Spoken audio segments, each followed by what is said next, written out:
Jadi atau mahasiswa ya, karena di sini tadi ada beberapa mahasiswa, jadi jembatan hubungan antar mahasiswa. Terus kemudian pemicu untuk semakin inovatif dalam berkarya. Ya, jadi semakin inovatif. Jadi berdasarkan kondisi seperti ini, ternyata mungkin minat Bapak Ibu dosen untuk membuat jurnal, membuat artikel itu lebih banyak. Jadi memicu dosen itu lebih berinovasi. Terus kemudian menjadi stimulus yang positif untuk eksplorasi diri. Jadi tadi mengeksplor diri kita, sebetulnya saya bisa loh melakukan ini dan lain sebagainya. Terus selanjutnya membantu menciptakan iklim yang edukatif, selanjutnya membantu proses belajar lebih efektif, ya tentu saja, terus kemudian meningkatkan minat belajar para siswa. Jadi meningkatkan minat belajar mahasiswa tentu saja, karena biasanya tatap muka, di kelas mungkin lebih banyak pasifnya. Nah, sekarang ketika online, kan otomatis, oh iya, jadi saya harus belajar sendiri juga. Jadi otomatis mudah-mudahan ya semuanya sama, meningkatkan minat belajar para siswa, mahasiswa. Nah, meningkatkan minat belajar juga buat Bapak Ibu dosen untuk meningkatkan pengetahuannya atau menambah ilmunya. Itu seperti itu. Nah, mungkin saya singgung sedikit ini bagi yang sudah berkeluarga. Nah, karena saya pikir kemarin ada yang bukan dari dari luar. Jadi di sini adalah keluarga itu adalah sekolah utama. Ini berdasarkan psikolog ya. Jadi di situ ada manfaat komunikasi di situ adalah menjaga komunikasi dengan anak itu harus kita laksanakan, harus kita lakukan. Jadi dipastikan kenyamanan dan rasa saling percaya dalam keluarga itu terjaga dengan baik. Jadi nanti mungkin yang mau berkeluarga atau yang belum juga antar keluarga karena masih jadi anak dan masih tinggal dengan orang tua, jadi diupayakan itu memastikan bahwa dalam keluarga itu ada rasa nyaman, rasa saling percaya, dan rasa saling percaya itu juga harus terjaga dengan baik. Terus kemudian kita sebagai orang tua, terus teman-teman mahasiswa juga sebagai anak, itu juga tidak hanya berbicara, tetapi kita juga harus mendengarkan.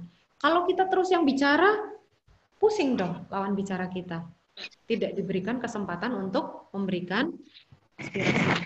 Terus kemudian kita harus bisa memberikan atau menjadikan rumah itu sebagai media penyelesaian masalah bagi anak-anak kita atau anggota keluarga yang lain.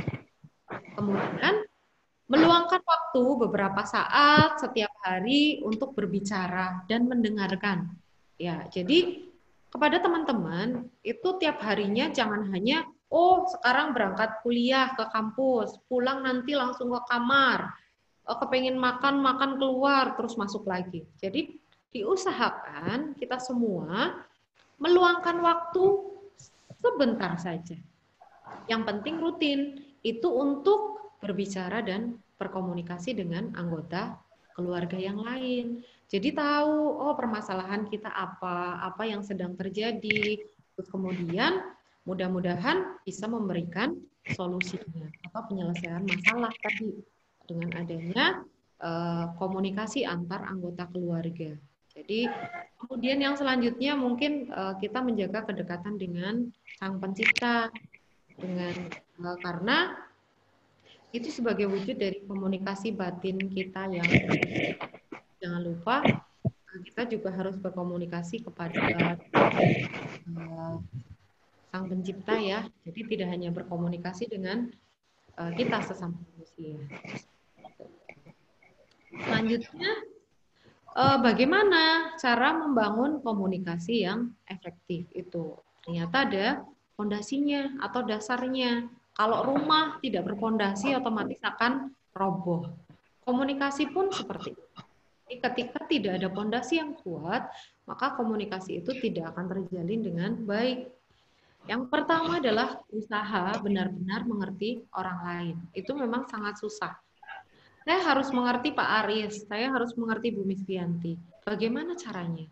Nah, terus kemudian selanjutnya memenuhi komitmen atau janji kita. Jadi ketika kita berjanji dengan seseorang, seharusnya kita harus memenuhi janji atau komitmen kita kepada orang. Terus kemudian harapan kita apa, kita harus menjelaskan. Saya berkomunikasi di sini, harapannya, oh teman-teman nanti semuanya bisa memahami apa yang nanti saya sampaikan. Terus kemudian selanjutnya, nah ini, meminta maaf. Apa itu? Ada orang yang, jaim mau minta maaf secara tulus. Nah, itu malu, terus nggak mau, dan lain sebagainya. Jadi, kita harus meminta maaf secara tulus ketika kita membuat kesalahan. Apa salahnya? Misalkan tidak merasa membuat kesalahan, tapi lawan kita tidak meminta maaf, ya tidak ada salahnya juga kita meminta maaf terlebih dahulu, sehingga kita akan komunikasi kita akan berjalan seperti biasa, baik kembali. Terus dari kita tadi mau meminta maaf, gentle kayak gitu ya, itu akan memperlihatkan integritas pribadi kita seperti apa.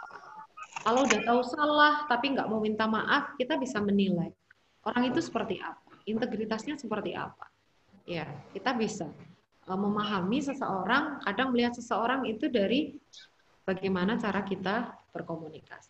Seperti itu. Sedikit lagi ya. Nah, bagaimana komunikasi produktif di masa new normal? Nah, mungkin ini sudah banyak ya terpampang di mana-mana. Nah, ini masih skenario ya di bidang pendidikan. Skenario new normal di bidang pendidikan. Nah, yang pertama ada physical distancing satu meja yang biasanya ada 2 kursi, satu orang satu kursi ya, menjadi 1 orang. Nah, siswa dalam satu rombongan belajar berkurang separuh. Nah, mudah-mudahan bagi mahasiswa yang ingin masuk kuliah harap bersabar karena masih ada kondisi yang nanti di kampus itu seperti itu. Yang selanjutnya kita harus mentaati protokol pencegahan penyebaran COVID-19. Ya. Kemudian siswa, guru, mahasiswa, dosen ketika ini di jalan mau kemana itu memakai masker. Kalau perlu menggunakan face shield, menggunakan sabun, terus di air kali dan lain sebagainya. Mungkin di rumah-rumah juga sekarang ada sabun cair, ada galon yang pakai keran itu ya. Jadi kayaknya sudah kesadaran dari masyarakat itu sangat tinggi untuk menjaga kebersihan. Terus kemudian karena ruang belajar terbatas, jadi sekolah bisa memberlakukan sistem shift, yaitu pagi dan siang. Nah, kalau di kita memang di kantor kita masih menggunakan sistem shift untuk dosen dan karyawan. Kalau untuk mahasiswa memang belum kami perlakukan seperti itu karena masih kita kaji efeknya nanti seperti apa. Ya, mungkin bisa saya sampaikan untuk protokol kesehatan di area institusi pendidikan. Yang pertama, menyediakan sarana cuci tangan di situ menggunakan air dan sabun atau pencuci tangan berbasis alkohol di beberapa spot. Jadi, alhamdulillah di kita juga di pintu masuk sebelah utara, sebelah timur itu sudah ada keran dan sabun cair. Terus kemudian membersihkan handle pintu, ada saklar lampu, komputer, meja, dan lain sebagainya, atau fasilitas lain yang sering tersentuh minimal 1 kali sehari dengan desinfektan. Terus kemudian melakukan screening harian, yaitu apabila ada di situ mungkin mahasiswa, dosen, atau karyawan yang memiliki gejala demam, di situ batuk, pilek, dan gangguan yang lain, mungkin nanti bisa untuk tidak diminta untuk tidak berangkat ke kantor. Terus kemudian ini teman-teman mahasiswa juga dilarang untuk berbagi makanan, minuman termasuk peralatan makan, minum, dan alat musik tiup. Nah, di sini sangat berbahaya ya, apalagi alat musik tiup. Orang apa namanya eh, air ludah aja yang keluar itu sangat berbahaya. Jadi harus kita jaga dengan sebaik-baiknya. Di sini juga masyarakat dilarang melakukan kontak fisik langsung seperti bersalaman, cium tangan, atau berpelukan. Nah, ini sementara dilarang dulu ya. Terus kemudian menunda kegiatan yang berpotensi mengumpulkan banyak orang seperti berkemah atau studi wisata. Kuliah aja masih kita belum kita laksanakan, apalagi kita melakukan study tour atau wisata atau kegiatan yang lain. Terus kemudian memastikan makanan yang kita makan itu juga harus sehat dan sudah dimasak sampai matang. Jadi sangat penting untuk memperhatikan hal-hal protokol kesehatan seperti itu. Terus kemudian melakukan WFH atau kerja dari rumah. Itu seperti itu. Itu mungkin nanti bisa diperhatikan oleh teman-teman mahasiswa dan peserta webinar yang mungkin sangat penting itu jangan lupakan masker, cuci tangan, sering mencuci tangan atau menggunakan hand sanitizer. Seperti itu. Saya lanjutkan sedikit lagi. Jadi komunikasi di sini juga melibatkan gangguan yang merupakan semua hal yang tidak dimaksudkan oleh sumber informasi. Ya, ketika kita melakukan komunikasi, biasanya ada gangguan-gangguannya. Yang pertama adalah gangguan semantik, yaitu berhubungan dengan jargon atau bahasa-bahasa spesialisasi yang digunakan secara kelompok atau perorangan. Jadi misalkan saya menggunakan jargon-jargon, bahasa-bahasa yang kurang dimengerti oleh teman-teman peserta. Terus kemudian ada gangguan secara fisik, yaitu gangguan yang berada di luar penerima. Yang selanjutnya gangguan secara psikologis, yaitu gangguan yang merujuk pada prasangka, terus kemudian bias dan kecenderungan yang dimiliki oleh komunikator terhadap satu sama lain atau terhadap pesan itu sendiri. Jadi ada gangguan secara psikologis. Kemudian ada gangguan fisiologis, adalah gangguan yang bersifat biologis terhadap proses komunikasi. Jadi gangguan semacam ini akan muncul apabila Anda sebagai pembicara sedang sakit, lelah, atau lapar. Nah, kalau saya sedang mengajar, ternyata saya lagi batuk, flu, nah mungkin itu akan sangat mengganggu. Bentar-bentar saya pakai tisu, terus kemudian bentar-bentar saya batuk, saya bersin, atau saya lelah, ngajarnya ngantuk, atau saya lapar, atau teman-teman mahasiswa lapar, aduh perutnya udah bunyi. Ketika sudah lapar mungkin tidak bisa menangkap apa yang Bapak Ibu dosen sampaikan. Itu seperti itu. Itu bisa menjadi gangguan. Nah, terus kemudian gangguan ada juga hambatan dalam kita berkomunikasi. Jadi ada yang pertama perbedaan latar belakang dan pengalaman, terus selektif dalam menerima perbedaan pesan, terus penilaian terhadap suatu pesan dapat dipercaya atau enggaknya, terus selanjutnya sumber persoalan. Di sini bahasanya, dari sisi bahasanya. Mungkin bahasanya terlalu tinggi, jadi teman-teman tidak bisa menerimanya. Terus ada informasi perbedaan status, jabatan, dan posisi, itu mungkin bisa menjadi hambatan dalam berkomunikasi. Keterbatasan waktu, ya kita mungkin ingin menyampaikan banyak, tapi hanya dibatasi waktu 5 menit, nah itu bisa menjadi hambatan. Terus komunikasi yang terlalu berat, jadi nah tentu saja hambatan-hambatan itu mungkin nanti bisa diminimalisir supaya kegiatan komunikasi itu bisa berjalan dengan baik. Ya, mungkin itu dulu dari saya. Nanti bisa disambung oleh Pak Aris Susetyo. Nanti bisa setelah itu sesi diskusi nanti akan kita laksanakan bersama-sama. Mungkin itu dari saya. Terima kasih. Sekian. Assalamualaikum warahmatullahi wabarakatuh. Waalaikumsalam warahmatullahi wabarakatuh. Terima kasih kami ucapkan kepada Ibu Ika Nedi Kristanti yang telah menyampaikan materi yang sangat luar biasa. Kena banget gitu ya di keseharian kita gitu.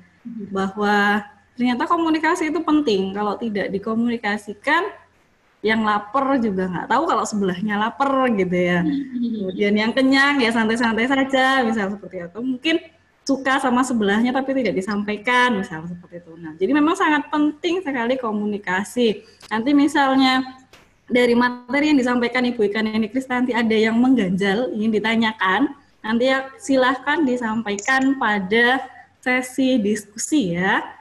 Untuk selanjutnya, tidak kalah luar biasanya lagi pembicara yang kedua yaitu Bapak Aris Susetio. Beliau adalah Ketua Prodi Akuntansi ST Putra Bangsa. Saya sampaikan dulu untuk CV-nya. Nama Bapak Aris Susetio, SEMMAKCA, jabatan Ketua Program Studi Akuntansi. Alamat rumah, ya, ini di Jalan Gelora nomor 1 Pejagoan Kebumen. Nah, silahkan kalau mau ada yang berdiskusi dengan beliau, ya rumahnya ternyata di Pejagoan. Pendidikan terakhir pasca sarjana, sekarang sedang mencoba untuk mendaftar di program doktoral, mudah-mudahan segera dimudahkan. Untuk riwayat pekerjaan, beliau dosen ST Putra Bangsa dari tahun 2003 sampai dengan sekarang, menjabat Ketua Program Studi Manajemen pada tahun 2011 sampai dengan 2017, Ketua Program Studi Akuntansi 2017 sampai dengan sekarang. Dia pernah mengikuti organisasi kepemudaan, luar biasa, sangat banyak sekali. Ada Sekretaris DPD KNPI Kabupaten Kebumen, Wakil Ketua DPD KNPI Kabupaten Kebumen, Sekretaris PDPM Kabupaten Kebumen, Wakil Ketua Bidang Organisasi PDPM Kebumen, Wakil Ketua DPD AMPI Kabupaten Kebumen. Riwayat sosialnya juga sangat luar biasa, riwayat bidang kepemerintahannya, pernah menjadi anggota tim Kebumen Sehat, juri iklan Ratih TV, juri kinerja pemerintah Kabupaten Kebumen, kemudian tim seleksi Dewan Pengawas Ratih TV. Ya, jadi kalau dilihat di masa yang masih muda, beliau sudah menggapai banyak mimpinya. Jadi akan kita cari tahu bagaimana beliau menggapai mimpinya yang luar biasa. Tidak lama lagi langsung kita persilahkan kepada Bapak Aris Susetio. Saya persilahkan. Hey, terima kasih Bu Mispi, provokatornya luar biasa. Statistiknya luar biasa. Assalamualaikum warahmatullahi wabarakatuh. Waalaikumsalam warahmatullahi wabarakatuh. Pagi menjelang siang, peserta webinar pada siang hari ini. Saya langsung aja, tadi sudah disampaikan banyak sebetulnya Bu Ika ini ya, sudah cukup sebetulnya, tapi saya akan menambahi karena memang ada kewajiban untuk menambahkan. Saya akan mencoba untuk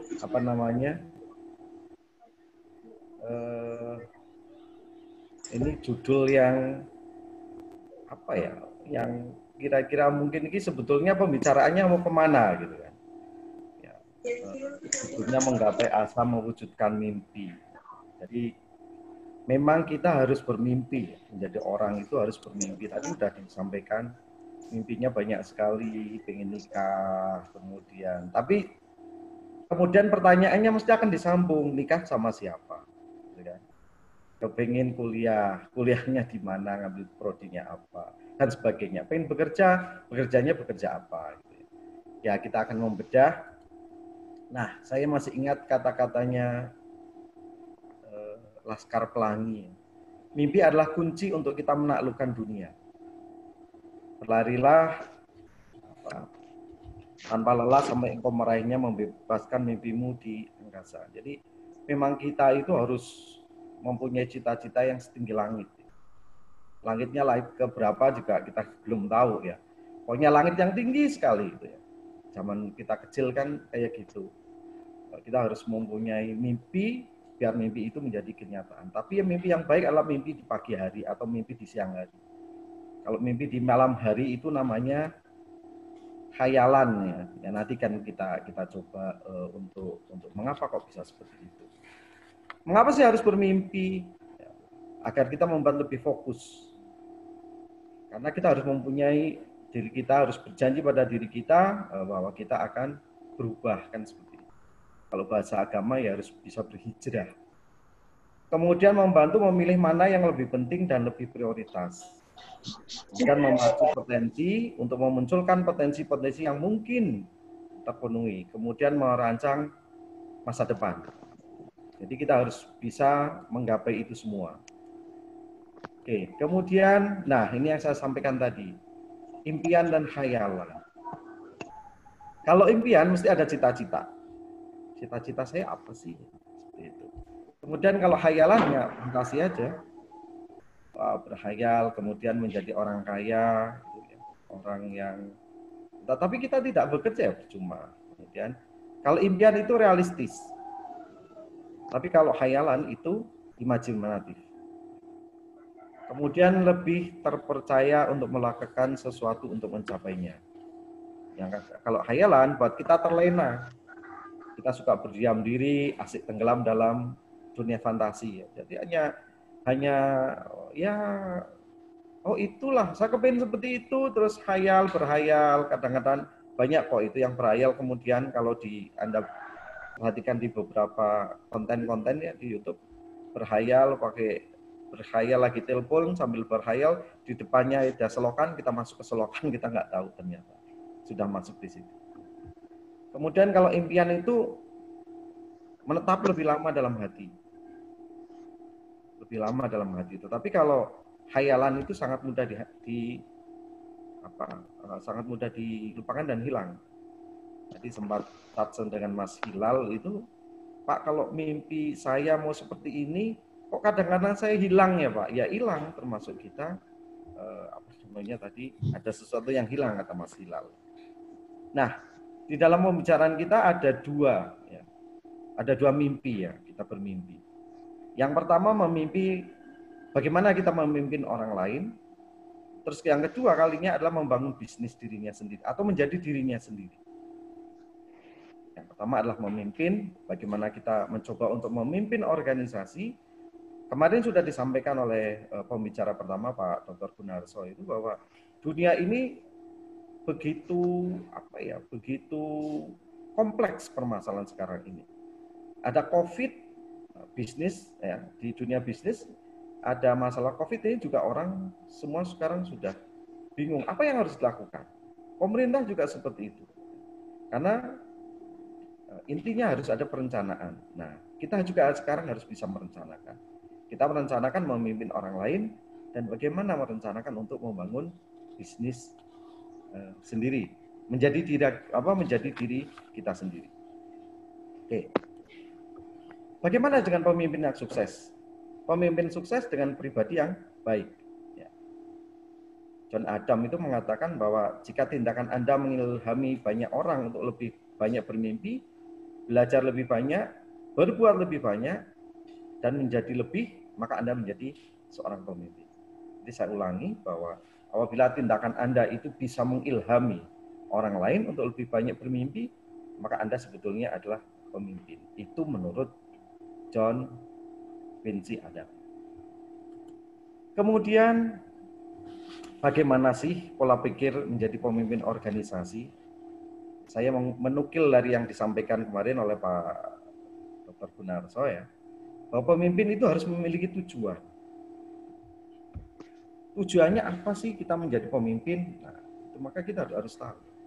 Kemudian kita harus juga menerisi kondisi apa adanya. Mungkin bawahan ada yang bahasanya lelet gitu ya, komunikasinya tidak baik, gagap dan sebagainya. Kalau Anda lihat OVJ, Overavan Java, itu lihat aja Aziz itu kan. Ya, Aziz dikondisikan sebagai orang yang ngomongnya gagap. tetapi dia bisa memancing tawa. Kemudian po alfa itu mesti disugesti, ya. Dia menjadi orang yang tidak mengenal dirinya sendiri. Kemudian memiliki program kerja untuk mencapai tujuan. Programnya harus jelas. Kita harus paham apa yang akan kita lakukan, bagaimana melakukannya, dan hasilnya apa. Jadi yang pertama adalah bagaimana melakukan, kemudian solusinya seperti apa, dan kita harus tahu hasilnya seperti apa. Itu adalah pola pemikir pemimpin, ya. Kemudian bagaimana sih untuk menjadi pemimpin yang sukses? Salah satunya tadi sudah disampaikan oleh Bu Ika ini, ya. Menjadi komunikator yang baik. Komunikator yang baik itu yang seperti apa sih? Ya, kita akan lihat nanti, ya. Yang pertama adalah pemimpin itu kemampuan untuk mengatur dirinya sendiri. Pemimpin yang efektif perlu memiliki kemampuan untuk mengatur waktu dan emosi. Nah, kadang-kadang emosi kita itu kadang-kadang tidak bisa kita atur, ya. Contohnya kalau kita membayangkan seorang di pesawat gitu, ya. Pesawat kemudian pilotnya lagi marah gitu, ya. Lagi marah karena ada sesuatu, kemudian merengut saja pilotnya, terus menerbangkan pesawatnya itu asal-asalan, apa yang terjadi? Sama dengan organisasi. Maka harus mahir menyeimbangkan antara kehidupan pribadi dan kehidupan yang profesionalitas. Self-managing itu adalah kemampuan mengatur dirinya, dapat memprioritaskan tujuan dan tanggung jawab untuk mencapai tujuan organisasi. Jadi untuk memiliki kemampuan tersebut, kita harus memahami kekuatan, kelemahan, ya, potensi yang ada di dalam diri kita. Kita harus paham terhadap diri kita. Dengan demikian, ketika kita bisa mengontrol diri dan bertindak dengan baik, maka keputusan yang akan kita ambil juga akan baik, karena keputusan yang kita ambil akan berdampak kepada organisasi. Jadi, pemimpin yang baik harus bisa bersikap sesuai situasi dan kondisi. Artinya apa? Kita harus memiliki fleksibilitas yang tinggi. Kemudian yang kedua, bertindak secara strategis atau bertindak secara strategis. Ya, ini saya ambil dari Harvard Business, ya, majalah Harvard Business. Pemimpin saat ini perlu memiliki kemampuan yang kritis dalam memandang dunia yang semakin kompleks, yang memiliki pemikiran yang jauh ke depan, terbuka dengan berbagai pengetahuan dan saran yang ada. Jadi kemarin sudah diterangkan begitu globalnya dunia ini, maka ketika kita menjadi pemimpin harus kritis. Memandang dunia, karena apa? Dunia ini semakin kompleks. Kita harus bisa melihat jauh ke depan. Kemudian pemimpin harus selalu siap untuk menyesuaikan strategi mereka dengan peluang yang muncul. Jadi seperti COVID-19 ini, kita itu diajarkan yang baik. Saya lihat dari sisi positifnya, ya. Saya lihat dari sisi positifnya baik sekali. Karena apa? Karena kita sebagai pemimpin, kalau Anda sebagai pemimpin harus menyesuaikan strategi bisnis dan peluang yang muncul. Dulu yang namanya orang pakai masker tidak pakai masker, ya. Tapi sekarang masker dibutuhkan. Kadang-kadang ketika kita cuci tangan, ya asal cuci aja. Tidak, di situ padahal ada sabun. Kita tidak pernah pakai sabun. Sekarang semua orang sabun. Artinya apa? Maka pemimpin harus memandang itu sebagai sebuah peluang. Juga harus selalu siap mengatasi tantangan yang tidak terduga di masa mendatang. Sejak Presiden Jokowi mengatakan bahwa ada 2 orang yang terpapar virus COVID-19, dunia usaha Indonesia itu semakin seperti ini. Anda merasakan sendiri. Itu diumumkan harga saham turun. Tapi sekarang naik. Tapi diumumkan bahwa di Jakarta ada 1.000 orang yang kena. Wah, turun lagi. Sampai hari ini perekonomian juga belum begitu. Nah, untuk meningkatkan kemampuan berpikir strategi seorang pemimpin, ada beberapa tips, ya, yang bisa disampaikan. Yang pertama, memiliki pengetahuan yang tinggi atas kemajuan perusahaan atau organisasi yang dibimbingnya. Terus memiliki pola pikir yang luas dan selalu mencoba berbagai pendekatan serta ide-ide baru. Harus ada ide baru sebagai seorang pemimpin. Kita harus bisa memimpin diri kita, juga harus ada ide-ide baru. Berfokus pada masa depan dengan kondisi operasional perusahaan. Kalau itu mungkin sebuah perusahaan, kita harus tahu ini kondisinya seperti apa. Jadi fokus kita apa yang harus kita lakukan. Kemudian pertahankan pandangan yang positif. Kita harus berpikiran positif. Jangan selalu dihantui dengan pemikiran-pemikiran yang negatif. Maka ketika adik-adik ini SMA dan teman-teman mahasiswa, pandanglah atau berpikirlah yang selalu positif, jangan selalu negatif. Wah, mata kuliah ini, mata pelajaran ini sulit. Maka tidak. Karena sudah termindset di dalam pemikiran kita bahwa itu sulit, matematika sulit, IPA sulit, kimia sulit, ya sulit beneran. Tetapi kalau kita memandang bahwa itu sesuatu yang mudah, kemudian kita cari solusinya, tidak akan. Berikutnya adalah komunikator yang efektif. Tadi sudah disampaikan oleh pembicara pertama, Bu Ika, bahwa pemimpin yang efektif itu harus tahu kapan dia berbicara dan dia harus juga kapan dia harus mendengarkan. Jadi tidak hanya bicara saja, tetapi harus bisa mendengarkan. Kita sebagai pelajar, sebagai mahasiswa juga harus mendengarkan. Kapan kita ngomong, kapan kita berbicara, kapan kita juga harus mendengarkan. Komunikator yang efektif dan memiliki kemampuan dalam memberi penjelasan secara jelas dan singkat kepada orang lain tentang segala sesuatu, mulai dari tujuan organisasi sehingga tugas-tugas tertentu yang mendetail. Dengan komunikator ini menjadi hambatan justru di situ. Karena apa? Mereka atau komunikator yang efektif memiliki kemampuan dalam memberikan penjelasan secara detail. Jika orang tidak mengerti atau tidak menyadari maksud dan tujuan serta harapan kita, mereka tidak menganggap Anda sebagai pemimpin. Mereka menganggap kita itu bukan sebagai pemimpin.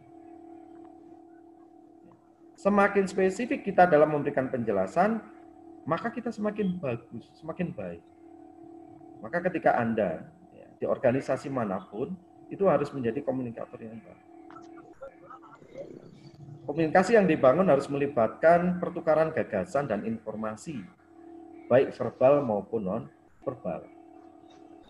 Di akhir, para pemimpin yang sukses kita lihat, ini mampu menyeimbangkan perspektif gagasan atau melakukan pendekatan yang orang lain untuk merasa nyaman untuk berkomunikasi dengan dirinya. Pemimpin yang sukses itu menyeimbangkan antara perspektif yang berbeda dari banyak orang, kemudian merangkumnya menjadi sesuatu yang baik atau menjadi sesuatu hasil yang tepat. Jadi ketika Anda besok menjadi pemimpin, maka Anda harus mendengarkan apa yang disampaikan bawahan, juga mendengarkan kanan kiri kita, mendengarkan atasan kita, agar hasilnya adalah semakin baik. Kemudian yang keempat, memiliki sikap yang bertanggung jawab. Orang yang bertanggung jawab, bahkan atas kesalahannya mereka sendiri, tentu mereka tidak akan melempar kesalahan kepada orang lain. Pemimpin yang efektif itu seperti disampaikan Pak Gunarso kemarin bahwa sok berkuasa.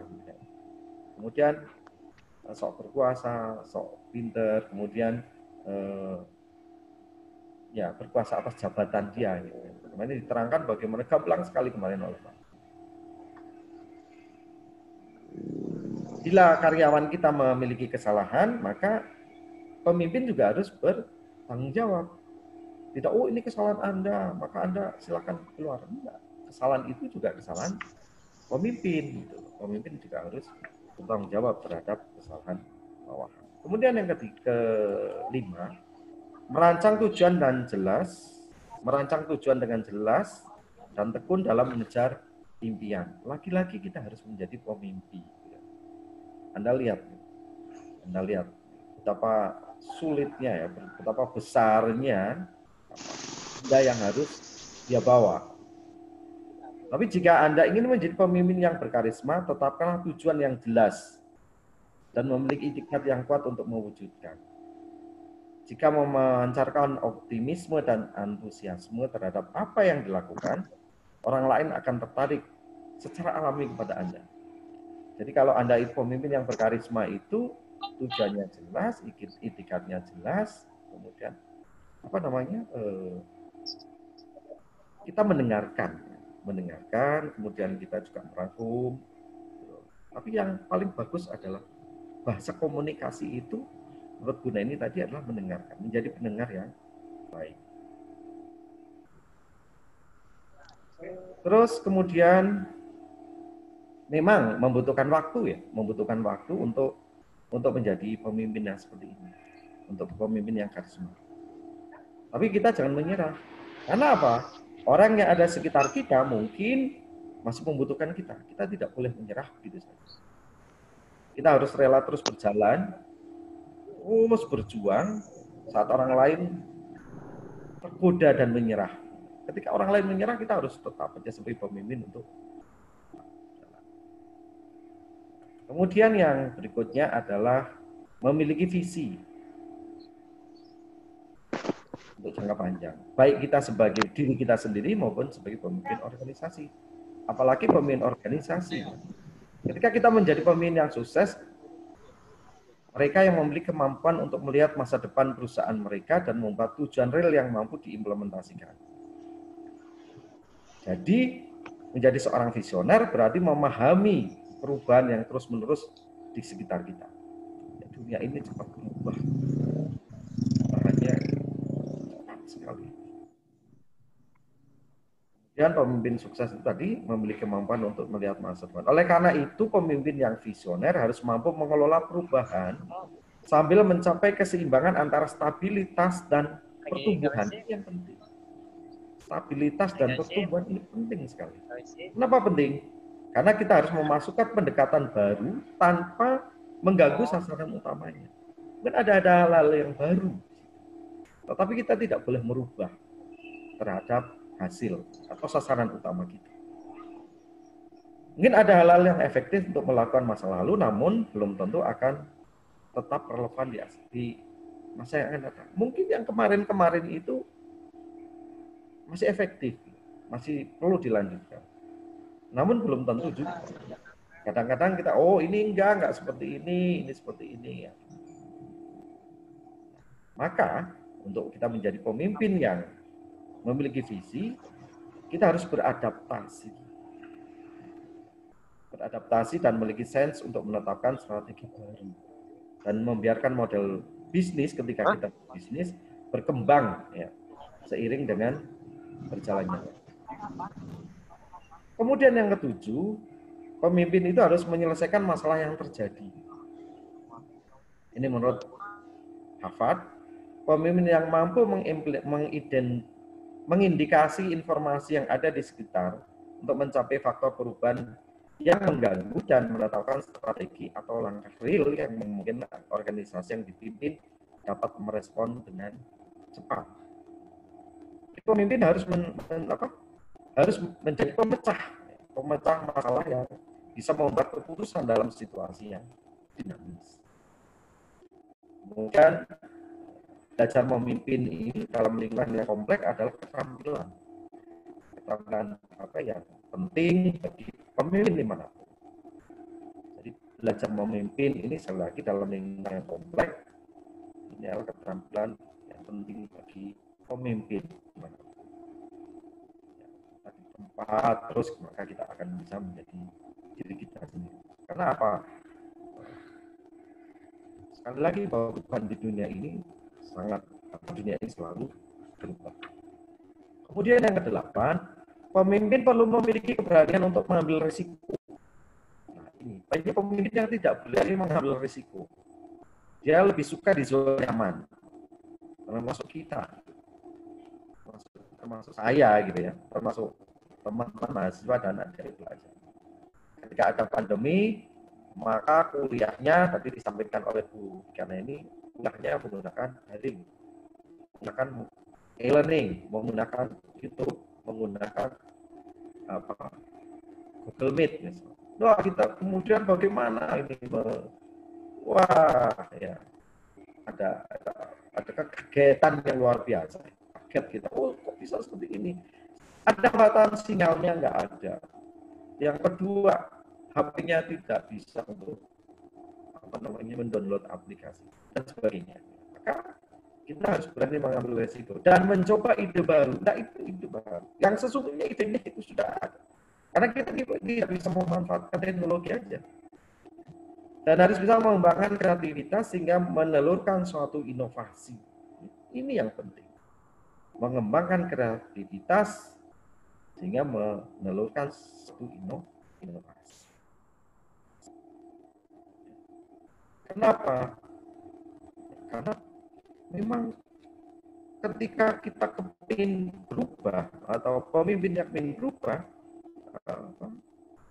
mungkin kita dalam situasi kondisi baru dan memiliki perubahan-perubahan mengarah kepada kemajuan. Dan sehingga kita ya harus siap, harus bisa berubah. Maka ya ketika kita menjadi pemimpin, maka kita harus mendorong karyawan atau bawahan untuk setidaknya meluangkan waktu ya minimal 10-15 menit untuk bertukar pikiran dalam menjelajahi setiap ide-ide baru. Jadi kita menjadi pendengar. Kemudian ke-9, mengembangkan kerjasama dengan tim. Pemimpin yang dapat dinilai ketika orang di sekitar terprovokasi. Ini yang penting. Sekitar Bung Yusuf sudah mulai memprovokasi saya, padahal saya belum apa-apa. Ayo gitu kan. Pak Aris siap-siap, padahal belum apa-apa, masih jauh kan. Pak Aris besok ininya seperti ini, padahal ya, masih lama misalnya. Jadi kita harus bisa menjadi pemimpin itu ketika kita bisa memprovokasi orang kita untuk melakukan tujuan yang sudah disepakati bersama, tetapi dengan cara positif. Ini yang mengembangkan kerjasama dengan tim yang kuat dan solid adalah kunci penting agar bisnis ini bisa mencapai tujuannya, atau perusahaan atau diri Anda itu biar tujuan. Jadi ketika kita menjadi pemimpin, Anda menjadi pemimpin, memimpin tim tentunya ya. Anda harus menciptakan sebuah armada yang tidak terkalahkan. Nah, ini agak sulit. Menjadi armada yang tidak terkalahkan yang akan membawa organisasi semakin sukses. Mesti ada halangan rintangan, itu mesti ada. Kemudian yang ke-10, menciptakan hubungan yang tak terputus. Hubungannya ini jangan sampai terputus. Dalam kepemimpinan yang efektif tidak ada unsur pemaksaan. Karena pemimpin yang benar akan memancarkan inspirasi pada orang-orang yang mengikuti dan menggapainya, yang menganggapnya sebagai pemimpin. Bawahan akan merasa dihargai dan merasa membawa perubahan positif bagi perusahaan atau bagi bisnis. Tidak hanya karir mereka di masa depan, tapi juga manfaat yang diterima bagi perusahaan. Jadi perubahan positif ini akan menjadi kebanggaan bagi anak buah.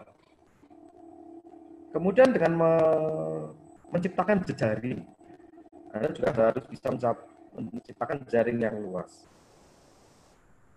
Kita lihat pemimpin-pemimpin dunia itu atau pemimpin organisasi yang sukses itu akan menciptakan hubungan yang kuat dengan pelanggan, klien, kerjasama bahkan dengan para pesaing. Kita lihat orang-orang bisnis itu ya, itu mesti akan menyapa bawahnya. Atau Anda belajar toko lah. Kalau toko itu kita tahu mahal, tapi ketika kita datang ke sana kemudian ada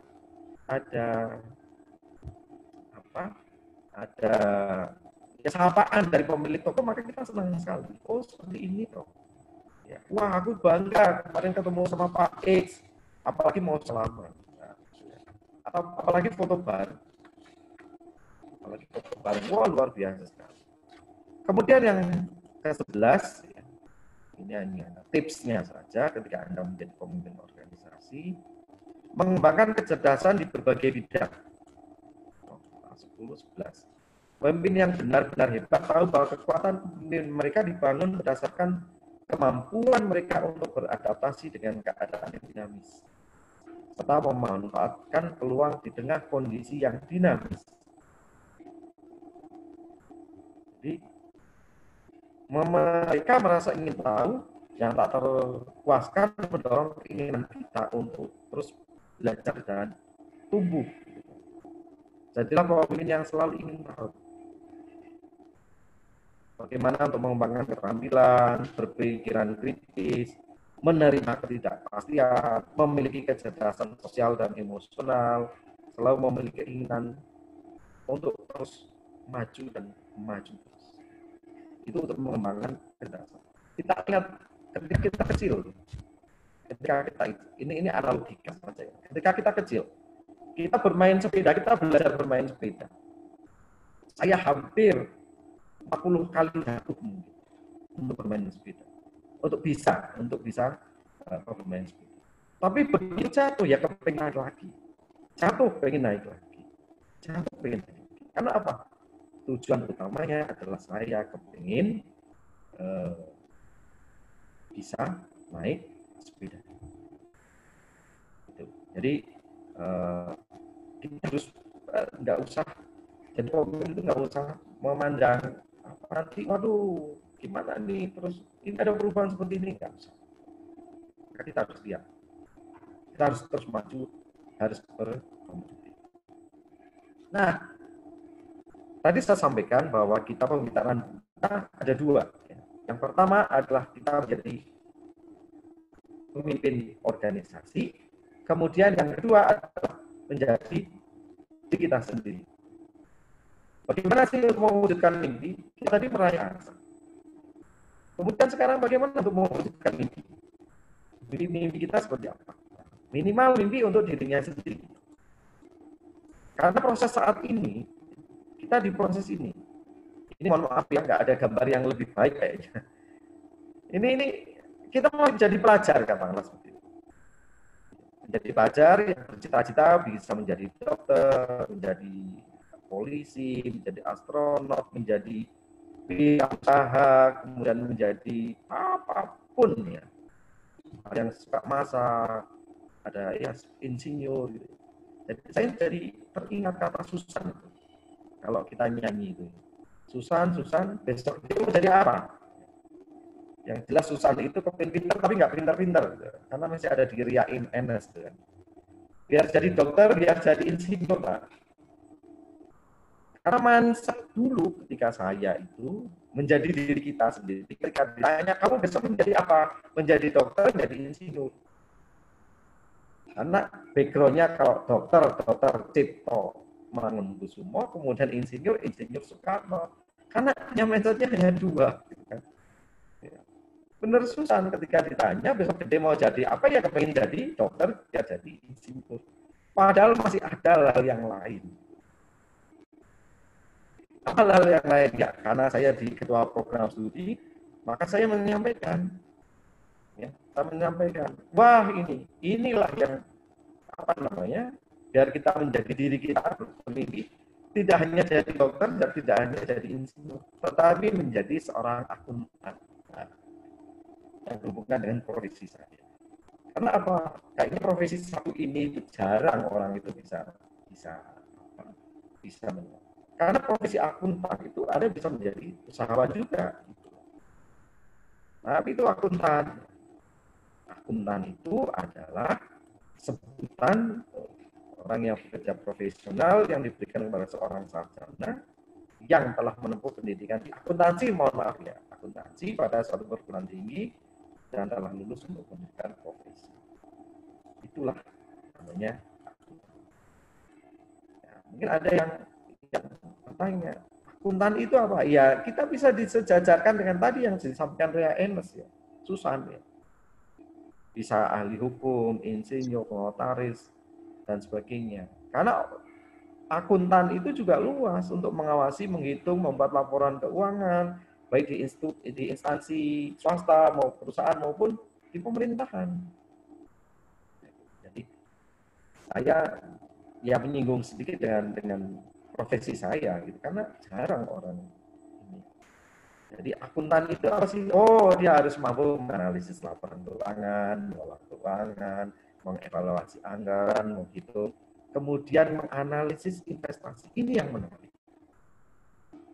Karena apa? Investasi, menjadi investor itu tidak harus keluar, tetapi menjadi diri kita sendiri bisa. Contohnya, ini contoh yang agak ekstrim. Gitu. Ada saya, saudara-saudara sekalian, adik-adik juga itu selalu menggunakan HP. HP di situ kemudian ada namanya chip, ada provider ya, ada Excel, ada Telkomsel.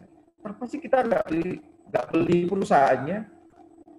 Kalau Bung Hatta mengatakan bahwa ekonomi atau mendayung di antara pulau, mendayung di antara dua pulau ya Bung Hatta, kuasailah perusahaannya, jangan kita menjadi user, jangan kita sebagai pengguna saja, tapi kuasailah perusahaannya. Bagaimana menguasainya? Kita harus bisa menganalisis investasi. Toh kita tidak kemana-mana kok kita bekerja. Uang itu yang harus bekerja. Modernnya kan cuma Anda bayangkan tadi saya sampaikan ini. Nggak perlu kita datang ke perusahaan, tetapi kita memiliki perusahaannya juga bisa. Memiliki perusahaannya dari mana? Dari menginvestasi. Kemudian berikutnya adalah profesi akuntan itu juga berbagai keahlian ya. Belajarnya berbagai, ada akuntansi biaya lah. Ini yang sudah kuliah mesti paham. Ya, sudah paham. Akuntansi biaya, itu menerangkan semua biaya-biaya. Audit, baik pemeriksaan, sistem bagaimana membuat sistem, akuntansi keuangan membuat keuangan yang baik. Kemudian perpajakan, ya menghitung pajak. Karena apa? Ini satu sistem informasi perpajakan, kemudian audit itu tidak lepas dari diri kita. Baik Anda sebagai pemilik perusahaan maupun menjadi diri Anda sendiri. Bekerja yang lepas, pajak kena pajak. Dan kita harus tahu informasi. Sehingga sistem informasi manajemen, sistem informasi akuntansi kita juga harus paham. Oke. Berikutnya profesi akuntan itu ada akuntan perusahaan, akuntan yang bekerja di perusahaan, ada akuntan pemerintah, ya. Kemudian ada akuntan pendidik seperti saya, Bu Ikaneni, Bu Mispi itu akuntan pendidik, ya, bekerja di lembaga-lembaga pendidikan. Jadi yang namanya akuntan itu luas jangkauannya. Kemudian, nah yang perlu dipertimbangkan untuk belajar untuk menjadi diri sendiri. Yang pertama, prospek kerja sangat luas ketika menjadi akuntan. Hampir seluruh sektor membutuhkan akuntansi. Kemudian jenjang karir ditawarkan cukup menjanjikan, cocok. Ini profesi akuntan ya. Mendirikan kantor sendiri juga bisa. Akuntan publik dan kantor konsulan pajak.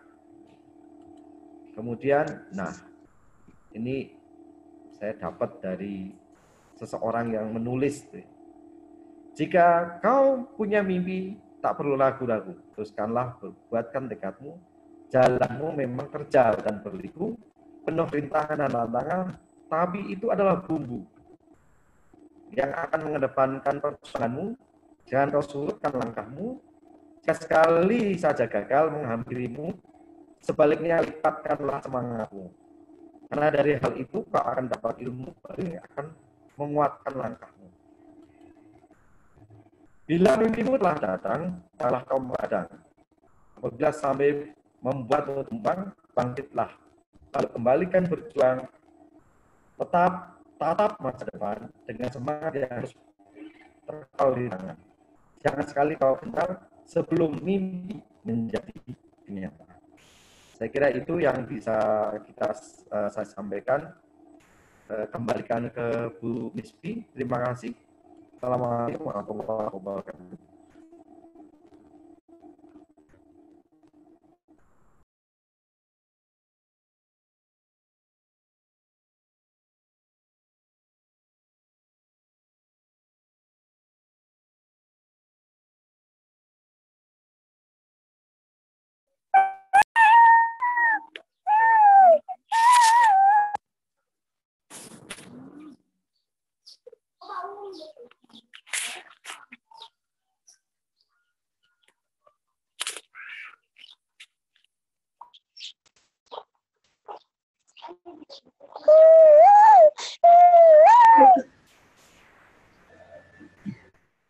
Ya, Waalaikumsalam warahmatullahi wabarakatuh. Terima kasih kepada Bu Ika Neni dan Pak Aris yang telah menyampaikan materi yang sangat luar biasa.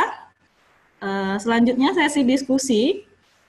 Sangat banyak sekali pertanyaan diajukan oleh teman-teman, ada dari teman-teman SMA, SMK, ada teman-teman mahasiswa, ada teman dari daerah luar Kebumen, luar biasa.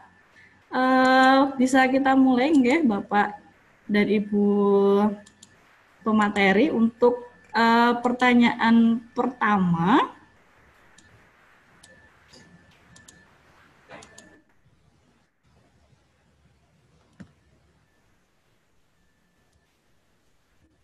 Nah, pertanyaan pertama itu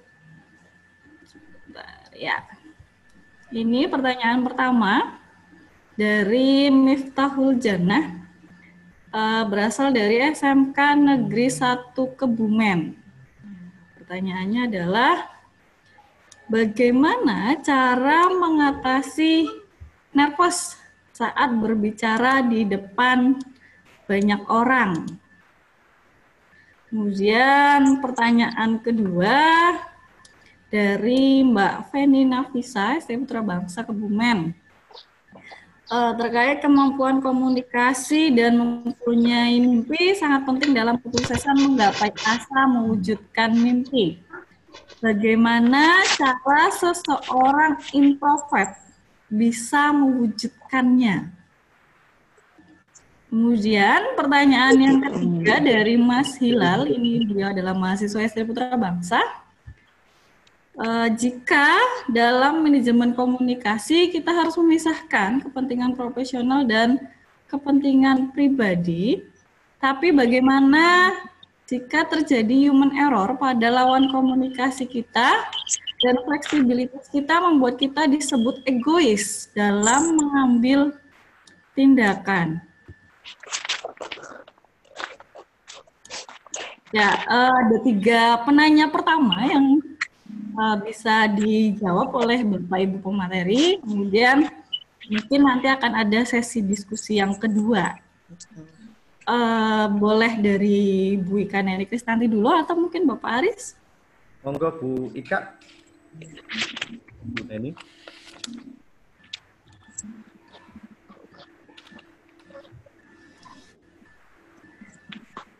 Suaranya masih di mute, Bu. Suaranya masih di mute. Oh iya, maaf. Ya. Mungkin nanti pertama, kedua, ketiga boleh saya bantu menjawab Bu Misfianti, karena saya lihat itu di chat itu beberapa pertanyaan yang selanjutnya itu kayaknya lebih ke kepemimpinan tadi seperti yang disampaikan Pak Aris ya, Bu Misfianti. Jadi mungkin saya akan mencoba menjawab. Yang pertama itu cara mengatasi nervous ya, kalau nggak salah ya, tadi dari SMK Negeri 1 Kebumen. Ya, jadi mungkin cara mengatasi nervous ketika kita berbicara di depan umum itu sangat wajar, apalagi mungkin masih SMK ya, masih SMA mungkin yang biasanya di sekolah itu hanya duduk sementara ya, gurunya menjelaskan kita duduk, terus kemudian presentasi juga mungkin hanya beberapa. Kalau kuliah kan mungkin sudah mata kuliah yang harus presentasi itu kan sangat banyak. Jadi mungkin salah satu hal yang bisa mengurangi nervous itu dengan latihan. Mungkin akan saya jawab cara mengatasi nervous. Yang pertama mungkin kita harus menghilangkan pikiran negatif. Jadi wajar kalau kita mau berbicara di depan umum pikirannya negatif, terus jangan-jangan kayak gitu ya. Jadi hal pertama yang harus kita lakukan itu saat ingin berbicara di depan umum, tentu saja akan timbul rasa takut dan cemas, itu sangat wajar. Yang kemudian itu bisa memicu segala pikiran negatif. Jadi bagaimana ketika contohnya pikiran negatif, ketika Anda lagi berbicara tidak ada yang memperhatikan, itu rasanya gimana? Terus bagaimana kalau tiba-tiba kita lupa apa yang harus kita ucapkan? Jadi semua pikiran buruk itu kan bercampur menjadi satu dan kita akan menjadi semakin stres. Aduh, gimana caranya? Nah, Untuk mengatasinya, Anda dapat belajar dari orang yang mungkin telah berpengalaman, atau kita baca-baca buku motivasi deh, agar bisa tampil percaya diri di depan umum. Dan itu yang penting, kita harus mengucapkan pada diri kita sendiri kalau kita itu bisa. Nah, sebelum melangkah di depan umum. Yang pertama tadi saya ingatkan kembali, menghilangkan pikiran negatif. Kedua, kita harus menjaga kontak mata. Jadi hal terpenting saat kita menyampaikan materi atau berbicara di depan umum adalah kita melakukan kontak mata. Terus kemudian kita harus menjaga agar kontak mata itu kita terus menangkap lawan bicara kita. Jadi jangan sampai kita menunduk terus atau menengadah terus kayak gitu. Jadi hal ini dapat membuat lawan bicara kita seolah-olah merasakan kontak langsung dengan kita. Jadi jangan terlalu sering menunduk atau terpaku dengan membaca teks. Nah, kalau hal ini terjadi, itu justru akan meningkatkan rasa gugup kita. Jadi kita harus meminimalisir itu. Nah, terus kemudian melihat ke arah lain yang bukan lawan bicara, misalkan ke samping kanan, ke samping kiri, ke atas, itu malah biasanya akan membuat kita lupa apa yang mau kita ucapkan. Itu seperti itu. Nah, terus kemudian yang ketiga ini juga bisa mengurangi nervous. Kita harus menjaga penampilan. Nah, tidak hanya menguasai materi saja, penampilan juga menjadi penting dalam menghilangkan di depan umum. Nah, pastikan kita rapi. Nah, tidak harus glamor, tidak harus, yang penting kita rapi. Nah, kita cek hal-hal sepele, hal-hal yang keseharian, pakaian kita pantas atau tidak berlebihan, atau make up kita terlalu menor dan sebagainya. Nah, jadi penampilan yang rapi itu juga akan mengurangi rasa tidak percaya diri kita. Ya, jadi penampilannya udah bagus, udah oke. Nah, hal itu juga bisa mengurangi rasa gugup. Terus kemudian latihan nafas. Nah, itu saya pikir juga itu penting. Jika rasa gugup pas datang, cobalah menarik nafas sebelum tampil di depan umum. Nah, kadang kan kita, aduh gimana kayak gitu.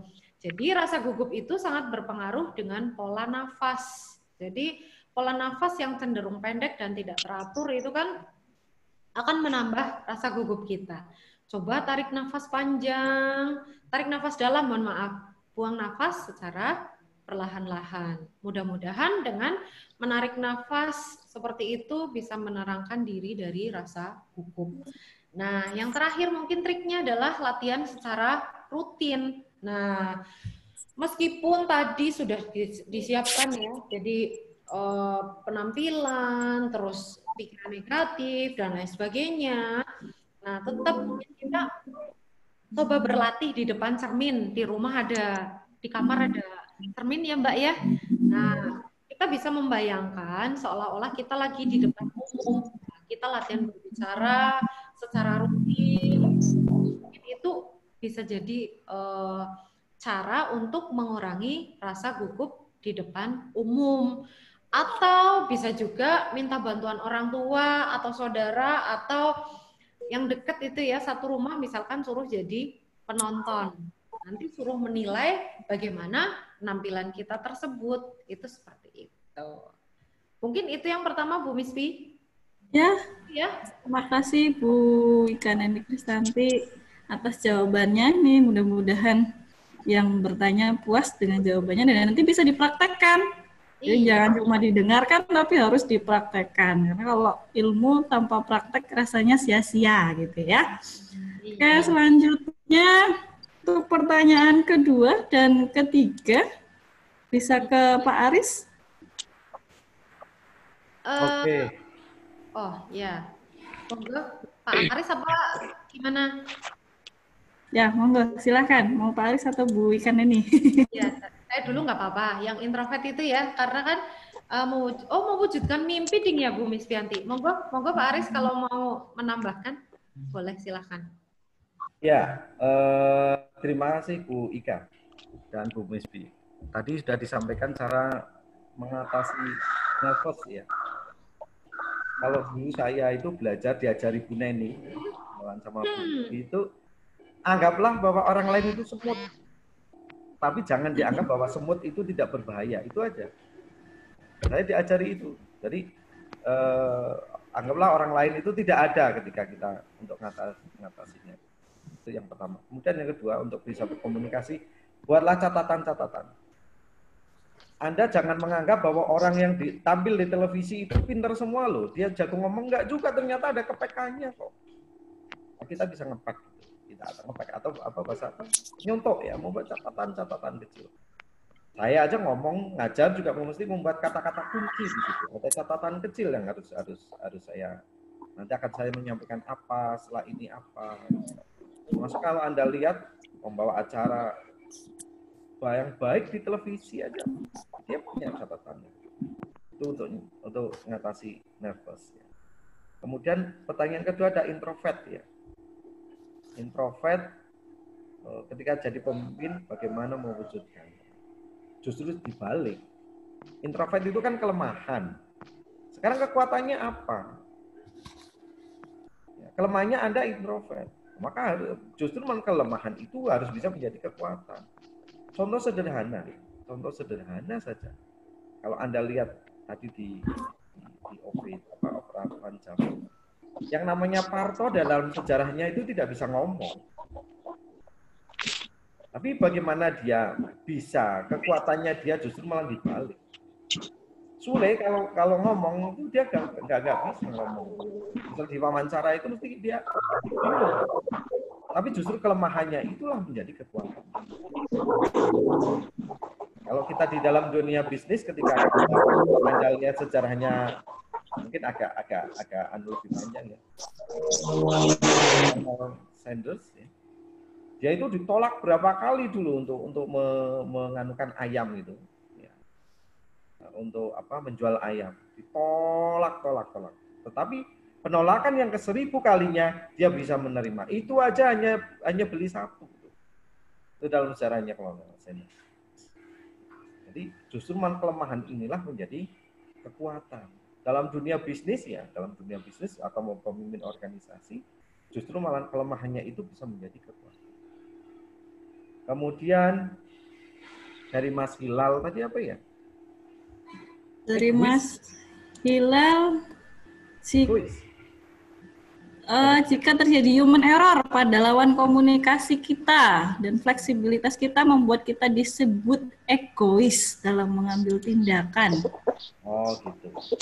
Jadi kita itu dianggap egois karena tidak kemampuan mereka untuk bisa menerima pendapat kita. Kan seperti itu. Nah, gini Mas Ilham.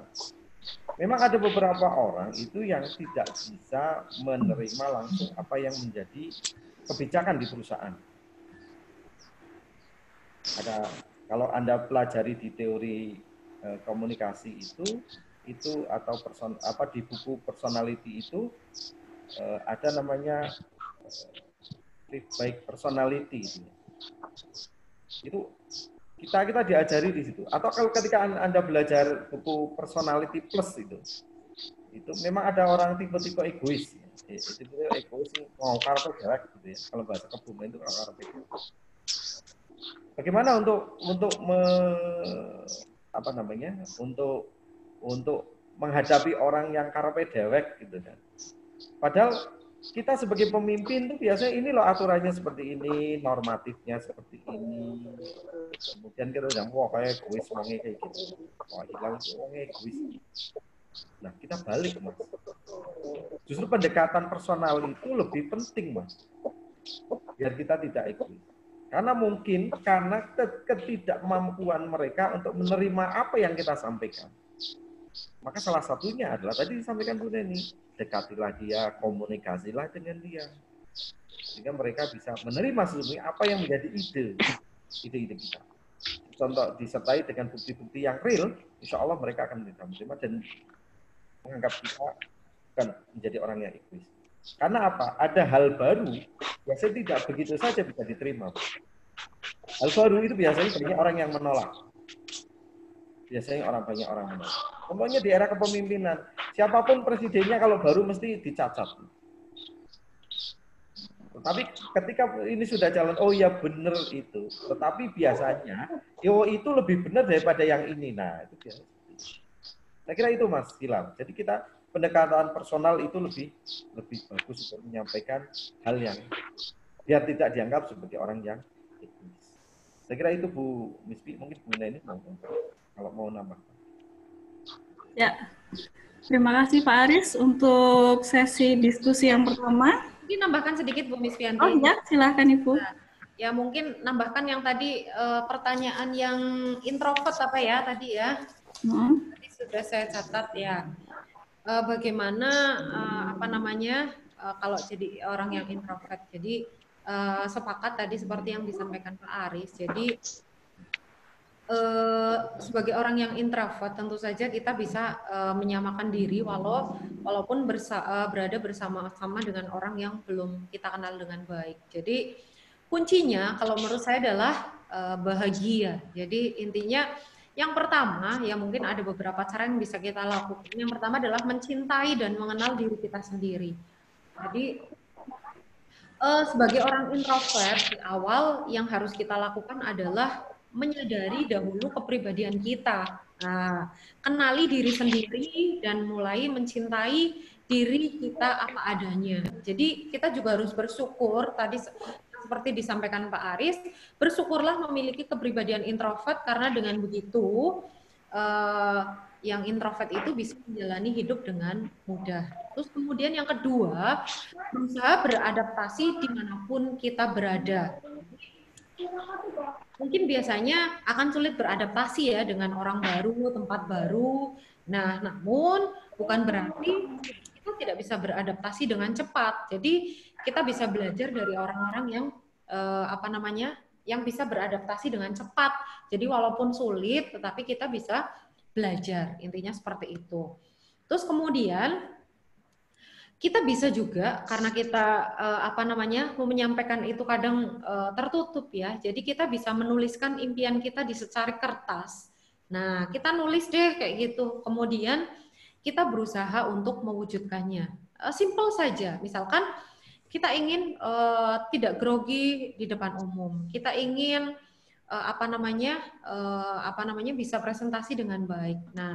Nah, itu kita tuliskan di secari kertas dan kita berusaha untuk mewujudkannya. Jadi tulis impian kita, terus kemudian kita berusaha. Otomatis kan ketika kita menulis, kita lihat terus tempel di dinding kamar. Ketika kita lihat terus-terusan, maka otak kita akan termindset untuk mewujudkan impian kita tersebut.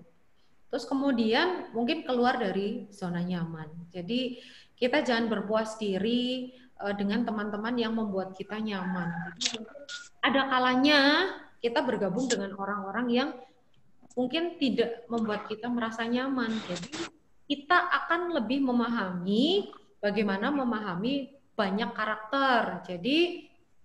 Jadi sosok yang introvert bukan berarti kita tidak bisa berbaur dengan orang lain.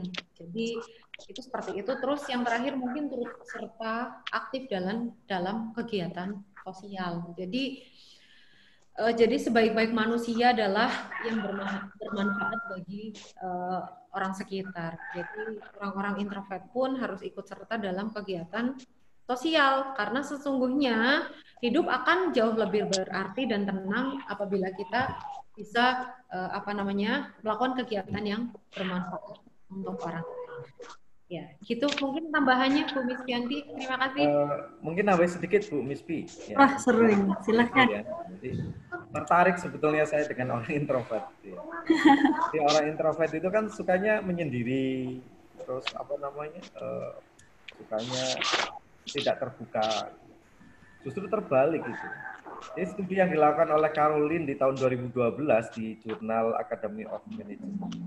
Justru orang yang introvert itu bisa bekerja baik kok, tetapi dia bekerjanya di grup, jangan menyendiri. Ya tadi sudah disampaikan Bu Ikana ini, ya menjadilah dirinya sendiri, tetapi juga harus berinteraksi dengan orang lain. Memang itu. Jadi studi yang dilakukan oleh Caroline di 2012 justru malah orang introvert itu bisa bekerja dengan baik. Tapi dengan grup, jangan dengan dirinya sendiri. Kalau dengan dirinya sendiri ya nggak bisa. Karena memang dia kecenderungannya kan ya tertutup. Tetapi kalau dengan grup kemudian ada komunikasi, itu malah justru bagus. Itu yang disampaikan oleh Caroline ya di tahun 2012 di jurnal. Jadi saya kira tidak masalah tuh ketika ada orang-orang introvert. Gitu Bu Misbi. Terima kasih Bapak Aris Sutio dan Bu Ika Neni Kristanti atas penjelasan jawabannya. Semoga bisa dipahami oleh para penanya. Kita satu kali lagi buka sesi diskusi. Jadi ini beberapa pertanyaan yang saya rangkum, nanti bisa digabung mungkin bagi penanya yang lain.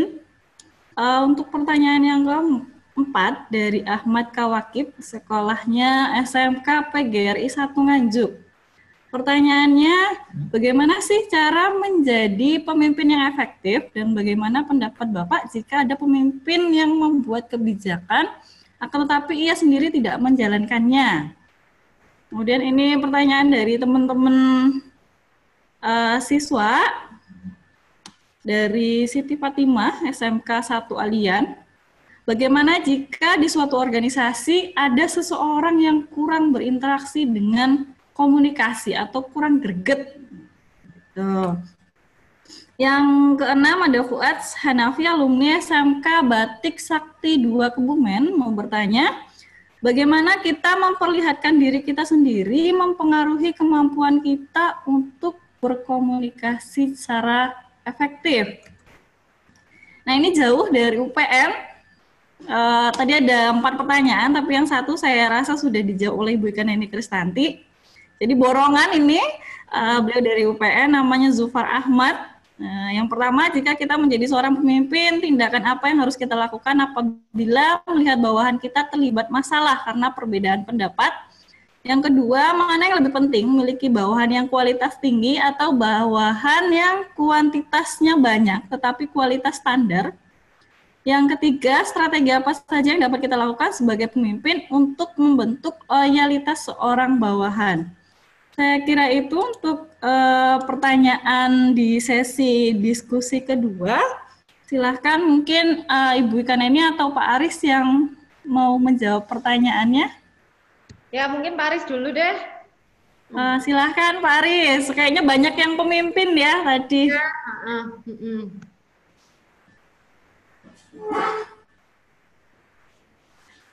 Speakernya Pak Aris. Oh ya, oke. Oke, yang pertama apresiasi luar biasa dari Nganjuk tadi ya. Nganjuk ya. Oke. Pemimpin yang efektif. Kemudian yang kedua apa, tidak menjalankan. Kalau pemimpin tidak menjalankan. Rahasianya ada 11 itu yang saya sampaikan Mas apa namanya? Mas dari Nganjuk ya.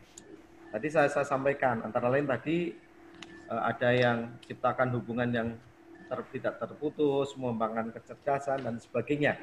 Itu adalah menjadi pemimpin yang efektif. Tetapi saya soroti yang kedua. Bagaimana pemimpin ketika sudah programnya bagus, tapi dia sendiri tidak menjalankan, kan gitu. Yang menjadi konsentrasi pertanyaan. Wah, ini pemimpin yang nggak bisa dituruti kalau kayak gini. Yang sudah dia membuat program sendiri kok malah dia tidak menjalankan. Berarti ada dusta di antara mereka. Jadi ya jangan seperti itu. Jadi pemimpin itu ya satunya kata dan tindakan. Nggak bisa pemimpin itu kemudian udah programnya ini karena tidak menguntungkan bagi dirinya, dia tidak ini. Wah, itu pemimpin yang konyol kalau menurut saya seperti itu. Nggak boleh seperti itu. Pemimpin itu ya harus satunya kata dan tindakan. Nggak bisa kemudian menjadi pemimpin itu wah sekepenake dewe, itu nggak bisa. Kemudian yang dari Alian, bagaimana dibantu ya Bu Misbi, yang kedua ya. itu Bagaimana jika di suatu organisasi kurang berinteraksi dengan komunikasi atau kurang greget? Tuh. biasanya memang di dalam organisasi ya, yang ini pengalaman saya, itu ada yang justru malah tidak punya ide sama sekali. Ya, itu tidak punya ide, terus nanti kalau tidak punya ide, tetapi kalau apa namanya, ya tadi yang seperti pertanyaan Mas Hilal, sekarpe dewek gitu ya. Ya, yang namanya organisasi tidak bisa seperti itu. Tidak bisa. Terus jalan sendiri-sendiri tidak bisa. Karena tujuan organisasi adalah kebersamaan. Organisasi ini diciptakan kan untuk untuk mencapai tujuan. Tujuan perusahaannya itu apa? Ya itu yang harus kita jalankan. Kemudian kalau ada ide-ide, biasanya orang-orang yang seperti itu biasanya idenya tidak tertampung biasanya. Jadi sekarpe dewek, kemudian tidak ada greget, itu biasanya idenya tidak ditampung. Ya, sebagai pemimpin, kita sebagai pemimpin coba untuk berkomunikasi secara pribadi dengan apa yang harus apa sih ide Anda untuk bisa dimasukkan di dalam organisasi. Sebagai pemimpin itu harus luwes. Ketika programnya ini sudah ada, mungkin Anda sampaikan, ya mungkin program yang kedua nanti akan kita sampaikan atau akan kita jalankan. Seperti itu. Nggak bisa memang sebagai pemimpin itu harus saklek, itu nggak bisa. Harus kita banyak mendengar. Kemudian Mas Fuad atau siapa ya Bu yang dari bahasa Batik Sakti 2? Fuad. Ya. Fuad Hanafi. Pertanyaannya, mohon maaf tadi belum kecatat, mungkin bagaimana kita memperlihatkan diri kita sendiri mempengaruhi kemampuan kita untuk berkomunikasi secara efektif. Itu nanti silahkan komunikasi kepada Bu Neni ya. Ya, tapi saya nambahkan sedikit ya. Untuk bisa menjadi diri kita sendiri, kita harus bisa menjadi contoh pada orang lain. Kita harus bisa menjadi contoh. Karena apa? Karena keberhasilan organisasi, saya bicaranya organisasi itu berhasil ketika kita bisa mencapai, kita bisa menunjukkan bahwa kita berloyal terhadap organisasi itu. Kemudian nanti mohon ditambahkan ke dari Bu Neni perspektif dari komunikasi. Kemudian Mas dari UPN ya, wah luar biasa sekali ini. Yang nggak boleh memang beda pendapat, tapi yang boleh itu yang tidak boleh itu beda pendapat, tapi beda pendapatan boleh Mas. Ya, jadi pendapatannya berbeda itu boleh ya. Dalam organisasi memang nggak boleh. Kalau memang kita sudah di organisasi, apa yang kita putuskan ya sudah. Walaupun kita ada beda pendapat, gitu. Sampaikan bahwa Anda berbeda pendapat itu nanti setelah kan ada forum. Pertanyaan yang beda lah boleh. Ada forum yang berbeda. Kemudian bawahan yang berkualitas atau bawahan yang kuantitasnya banyak tapi kualitasnya standar. Ini mesti ada ada keuntungan masing-masing. Kalau bawahannya berkualitas, ya, itu mesti kepada hal-hal yang katakanlah seperti ini, katakanlah orang-orang pandai semua di situ. Mesti kepada hal-hal yang teknis dia mesti nggak mampu di organisasi loh ya. Wah ini orangnya pinter-pinter semua. Hal yang teknis itu dia pandai membuat konsep, tetapi aplikasinya biasanya tidak begitu sempurna. Tetapi ada juga yang kuantitasnya banyak, tetapi tidak berkualitas. Ini juga penting. Ini juga penting. Jadi ada pemikir, di satu sisi harus ada pemikir, di satu sisi juga harus ada yang bekerja. Jadi biar dua-duanya ketemu bagaimana? Ya komunikasi tadi yang disampaikan oleh Bu Ika. Saya kira dari saya itu Bu Miswi, mungkin monggo Bu. Ya. Mas Bilal ada yang masih diganjel? Live aja langsung. Monggo Mas Hilal, karena Mas Hilal ternyata masih putus nyambung. Tadi putus nyambung gitu ya. Bukan gara-gara akuntansinya loh ya Mas. Bukan gara-gara akuntansinya loh ya. Oke. Monggo Bu Ika Neni. Ya, silakan Bu Ika Neni. Paling nambahkan tadi yang persepsi apa Bu Mispi, nanti minta tolong. Tadi yang masalah persepsi Bu Mispi minta tolong. Yang pertanyaan yang ke berapa nih Bu? Saya lupa, yang sebelum terakhir kayaknya. Oh, yang sebelum terakhir. Bagaimana kita Yang ada melihatkan diri kita sendiri mempengaruhi kemampuan kita untuk berkomunikasi secara efektif. Yang itu. Tadi mungkin sudah saya sampaikan, jadi ada di beberapa tadi di slide yang kedua kalau nggak salah itu kan ada hukum komunikasi. Jadi yang pertama kita harus saling menghargai, terus kemudian kita punya empati yang besar, terus kemudian pendapat kita bisa didengarkan, dapat dimengerti dengan baik, terus kemudian cara penyampaian, cara berkomunikasi juga jelas, yang terakhir mungkin rendah hati. Itu seperti itu Bu Miss Bianti. Ya, terima kasih. Mungkin itu tambahannya. Ya, ya, terima kasih Bu Ika Neni. Mungkin ini satu lagi Pak Aris yang kelupaan. Strategi apa saja yang dapat dilakukan seorang pemimpin untuk membentuk loyalitas seorang bawahan? Oh, loyalitas ya. Ya. Ya. Bagaimana? Itu dari Mas UPN ya tadi ya? Iya, strategi apa yang dilakukan untuk membentuk loyalitas seorang bawahan? Oke. Jadi pertanyaannya berat-berat juga ya. Luar biasa UPN ini. Waduh. Mas, gini Mas. Jadi memang untuk bisa menundukkan dalam tanda kutip bawahan kita agar loyal. Agar loyal itu memang ada beberapa trik ya. Yang pertama jelas komunikasi, Mas. Komunikasi yang harus dijalankan. Komunikasinya bagaimana? Nyambung nggak antara atasan dengan bawahan? Kadang-kadang yang terjadi atasan itu mohon maaf ya, kadang-kadang juga komunikasi dengan bawahan juga agak sulit.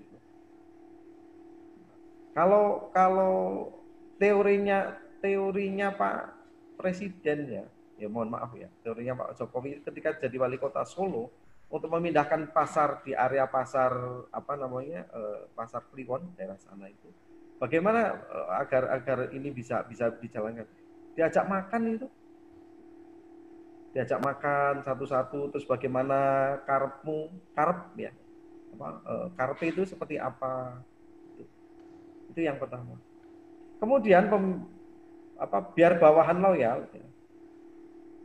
Saya tidak menyarankan, tetapi ini biasanya dilakukan oleh atasan.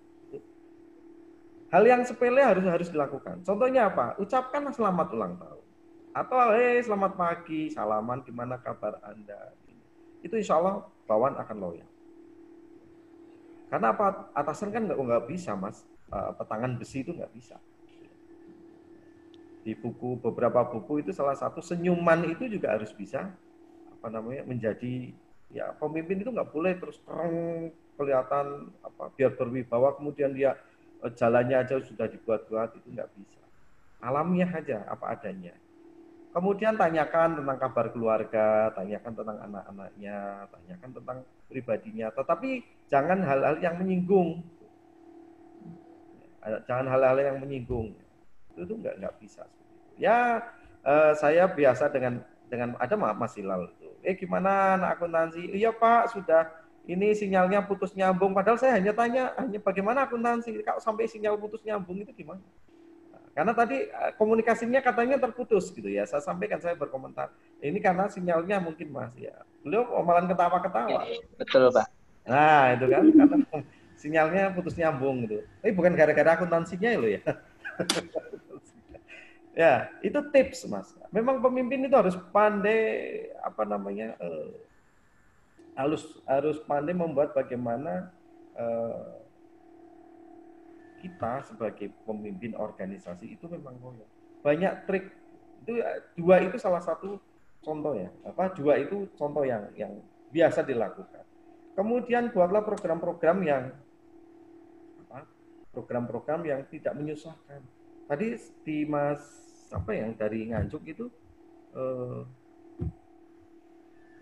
membuat program bagus, tapi pemimpinnya tidak melaksanakan. Jangan seperti itu. Pemimpin ya harus satu kata dengan satu kata dan satu tindakan. Nggak bisa pemimpin itu terus kemudian sekarpe dewek gitu ya. Ya akhirnya bawahan itu mesti tidak akan loyal.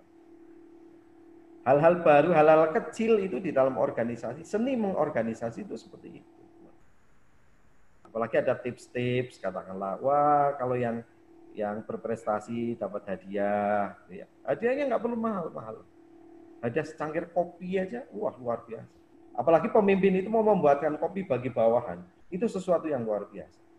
Sesuatu yang luar biasa. Kadang mungkin memberikan apa yang makanan atau kebutuhan yang ya hanya kecil ya, ucapan ulang tahun itu juga bisa membuat apa bawaan loyal loh. Saya kira itu ya contoh-contohnya Bu Mispi. Oke. Ini yang terjadi di saya itu seperti itu. Ya. Ya, mungkin tambahan sedikit Bu Mispi. Oke, silakan Ibu. Ya, mungkin itu ini ada beberapa apa namanya untuk membuat karyawan menjadi loyal kepada perusahaan. Yang pertama mungkin kita harus mengevaluasi tujuan perusahaan. Jadi otomatis biasanya karyawan itu apa namanya akan membutuhkan perusahaan yang memberikan kenyamanan. Jadi nyaman di sini bukan berarti pekerjaannya sedikit atau gaji yang besar, tetapi mungkin tujuannya jelas. Jadi dengan tujuan yang jelas, mereka akan mengetahui dengan jelas apa target yang harus mereka capai. Jadi ketika targetnya jelas, tujuannya jelas, otomatis kan mereka paham apa yang harus mereka kerjakan. Jadi otomatis ketika mereka dengan situasi dan kondisi yang seperti itu, otomatis karyawan itu akan merasa nyaman. Itu mungkin bisa jadi salah satu yang bisa dilakukan oleh perusahaan. Terus kemudian ya mungkin ini agak ini juga. Terus yang kedua adalah memberikan hak kepada karyawan, karena kan karyawan sudah bekerja, otomatis kan ada beberapa hak umum yang nanti bisa diberikan kepada karyawan, misalkan ada gaji, terus ada tunjangan, kesehatan, terus kemudian beberapa pelatihan, kursus-kursus yang akan menambahkan kemampuan mereka, terus kemudian ada fasilitas yang lainnya. Mungkin berdasarkan kemampuan masing-masing perusahaan. Terus kemudian juga yang selanjutnya mungkin ada penilaian kepada di karyawan tersebut. Jadi ketika ada penilaian, otomatis kan paling enggak karyawan akan tahu kalau dirinya itu akan dinilai. Contoh misalkan kayak dosen, penilaian semesteran. Nah, ketika ada penilaian semesteran, poin-poinnya sudah ada. Jadi mereka paling enggak akan berusaha untuk berlomba-lomba untuk memenuhi apa yang jadi poin-poin itu. Terus kemudian yang selanjutnya mungkin ada jenjang karir yang jelas. Jadi ketika ada jenjang karir yang jelas, otomatis kan mereka akan lebih semangat. Terus yang selanjutnya mungkin perusahaan itu tidak mengekang kreativitas dari karyawan. Jadi kadang kan ada karyawan yang suka berkreasi. Jadi kita mungkin perusahaan bisa mengambil sisi positif karyawan yang mungkin mempunyai kreativitas yang tinggi. Mungkin itu Bu Misfianti tambahan dari saya. Terima kasih. Ya, terima kasih juga Ibu Neni telah menyampaikan tambahan luar biasa ini jawaban dari masing-masing pembicara. Mudah-mudahan para penanya merasa puas dengan jawaban yang diberikan oleh para pembicara. Terima kasih kami ucapkan kepada para pembicara Bu Ika Neni Kristanti dan Pak Aris Susutyo. Kami mohon maaf kepada para penanya yang belum sempat tersampaikan pertanyaannya kepada narasumber. Mudah-mudahan bisa bertemu lagi di lain waktu dengan diskusi dengan waktu yang lebih lama. Jadi berasa lebih puas dengan pertanyaan-pertanyaan yang diajukan. Saya kira cukup untuk webinar hari ini karena waktu sudah menunjukkan pukul 11 lebih 18 menit. Jadi kurang lebih 2 jam lebih ya, 2 jam setengah gitu. Jadi Kami ucapkan terima kasih kepada para peserta webinar kali ini. Nantikan webinar-webinar STI Putra Bangsa selanjutnya karena masih banyak pembicara-pembicara yang luar biasa dari STI Putra Bangsa ini. Saya kira itu, saya sebagai moderator, nama saya Miss Pianti. Mohon maaf apabila dalam pelaksanaan webinar kali ini ada yang kurang berkenan atau ada kata-kata yang kurang berkenan di hati para peserta webinar kali ini. Saya akhiri. Wabillahi taufiq wal hidayah. Wassalamualaikum warahmatullahi wabarakatuh. Waalaikumsalam warahmatullahi wabarakatuh. Silahkan untuk peserta mungkin bisa absen sesuai dengan link yang dikasihkan oleh host kami. Mas Hilal kemana nih Mas Hilal? Hilal udah kontur Pak. Wah, Di belakang Pak, sorry Pak.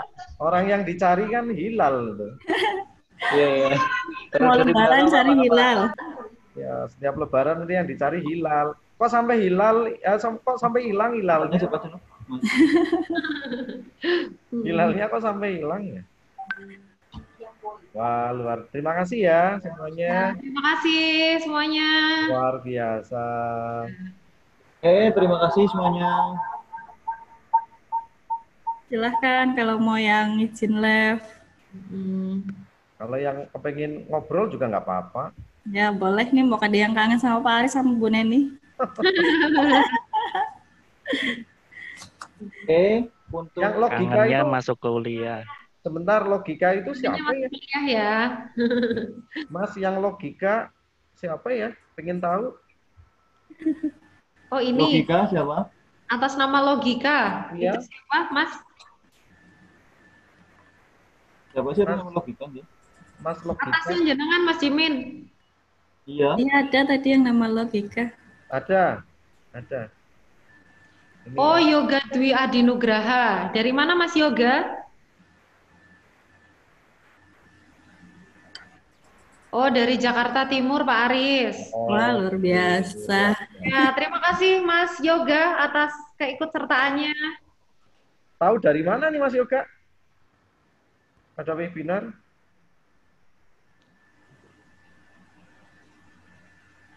Ya, kita tunggu jawabannya di chat kayaknya. Penasaran aja. Dari teman. Oh, dari teman. Teman, ya sudah mantap. Terima kasih. Wah, teman. Mas Jimin, untuk door prize-nya nanti dikabari di mana? Saya kabar sini aja. Oke, tadi Miftahul Oh iya. Ya, yang dapat door prize. Dapat door prize. Nanti kita posting di Instagram, juga nanti kita kirimkan door prize-nya ke rumahnya. Oke. Oke, selanjutnya Ahmad Tawakib, SMK PGRI Nganjuk. Oh iya, Selamat. Selamat. Selanjutnya Siti Fatimah, SMK N1 Alian. Semangat. Oke, selamat. Ditunggu aja, insya Allah kita kirimkan. Selanjutnya Fuad Fanafi, Batik Sati 2. Insya Allah kita kirimkan door prize-nya. Ditunggu deh. Ya. Terima kasih telah mengikuti sesi webinar hari ini. Terus ada satu Pak Jimin. Jimin, satu lagi. Tadi kan Mas Logi, ada namanya Mas Logika nggak pakai ini ya, Mas apa namanya? Mas Yoga. Kemudian kalau Mr. Blue ini sama Mas. Itu Pak Huda. Hah? Ini nggak ada Itu Pak namanya, cuma Mr. Blue gitu. Oh, nggih. Oke, Pak. Mungkin bisa Siap. kenalan di sini. Nggih, siap. Monggo Pak Blue, monggo hadir. Mr. Blue. Mr. Blue. Iya, biar kita tahu lah. Ya. Oh iya, silakan Mr. Blue. Iya, Mr. Blue. Mister lo ya, bukan Mrs. Rupanya ini toh Mr. Blue toh. Oh, Oke, terima kasih. Kenapa pakai Mr. Monggo, Mas Blue? Jimin boleh di itu tutup. Oke, terima kasih telah mengikuti webinar hari ini. Dan terima kasih saya sampaikan kepada moderator kita hari ini dan seluruh materi Bu Neni Kristanti, Bapak Aris Supraptyo, dan Ibu Miss Pianti. Mohon maaf apabila kami selaku host hari ini banyak kesalahan, banyak khilaf, saya mohon maaf yang sulit-sulitnya. Insya Allah kita bertemu di webinar sesi selanjutnya. Assalamualaikum warahmatullahi wabarakatuh. Waalaikumsalam. Waalaikumsalam warahmatullahi wabarakatuh. Boleh live ya.